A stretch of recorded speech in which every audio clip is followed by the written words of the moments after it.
আসসালামু আলাইকুম। Hello everyone, আমি মিষ্টি চলে আসলাম হিজাব স্টাইল বাই মিষ্টি থেকে তোমাদের সাথে একটি সুন্দর ইজি হিজাব টিউটোরিয়াল শেয়ার করার জন্য। আজকের এই টিউটোরিয়ালটা তোমরা কোনো রকম ইনার ক্যাপ ছাড়াই পড়তে পারবা। তো ফার্স্টে আমি হিজাবটাকে ছোট বড় করে পিছন দিকে নিয়ে একটু সেফটি পিন করে দিয়েছি। তারপর জাস্ট মাথায় একটা টিকলি পরে নিই। তারপর আবারও মাথার উপর একটা পিন দিয়ে পুরো হিজাবটাকে সিকিউর করে নিয়েছি যেন সামনে চলে না আসে। তারপর জাস্ট পিছন থেকে একটা লেয়ার সুন্দর করে গলার নিচে পিন আপ করে দিয়েছি। দেন হিজাবের যে বড় পার্টটা ছিল এটাকে ঘুরিয়ে জাস্ট এক সাইডে এনে আমি একটা সুন্দর করে পিন আপ করে দিয়েছি। তারপর পুরো হিজাবটাকে কভার করে পিন আপ করবো এবং ব্রোচ ইউজ করব। তার আগে আমি হিজাবের যে আরেকটা পার্ট রয়েছে এটাকে জাস্ট এক সাইড করে একটা সাইডে ধরে কোনার মতো করে জাস্ট এক সাইডে একটা পিন আপ করে দিব। তো এইরকম করলে হিজাব টিউটোরিয়ালটা দেখতে ভালো লাগবে এবং স্টাইলিশ হবে। দেন যে আরেকটা পার্ট রয়েছে এটাকে জাস্ট আমি সুন্দর করে নিচ দিয়ে কভার করে দিব। তো তোমরাও সেম ভাবে হিজাব টিউটোরিয়ালটা করতে পারো, দেখতে ভালো লাগবে।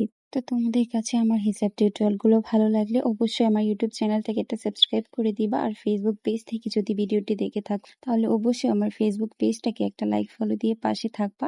এবং আজকের টিউটোরিয়ালটা কেমন হলো অবশ্যই কমেন্ট সেকশনে কমেন্টস করে জানিয়ে দিবা এবং ভিডিওটি ভালো লাগলে অবশ্যই শেয়ার করে অন্যদের দেখার সুযোগ করে দিবা।